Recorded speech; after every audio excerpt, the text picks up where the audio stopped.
చాలా ఈ తైలం, చాలా ఈ భక్తి, చాలా ఈ ప్రార్థన, చాలా ఈ అభిషేకం, చాలా చేసిన కాడికి అనుకోవడమే పెద్ద పాపం అయిపోయిందండి బాబు. కొమ్మలంటుకు పోయినాయి.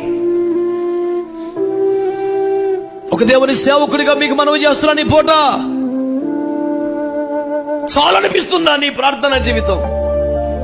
చాలనిపిస్తుందా ఆత్మీయుల సహవాసం? చాలనిపిస్తుందా ప్రార్థన మోకాళ్ళ అనుభవం?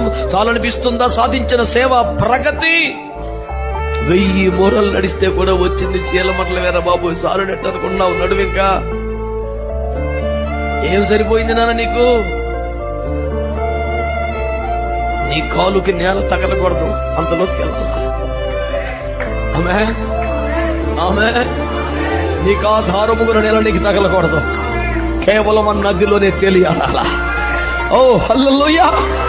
ఆ ప్రవాహంలో నడవాలి, అభిషేకములో కొట్టుకొని పోవాలి, ఆ జీవ నదిలో ఈతలాడాలి. నువ్వు ఆత్మతో నింపబడి అభిషేకమును పొంది, కృపను పొంది, వరములు పొంది, తలాంతులు పొంది ఆ నదిలోనే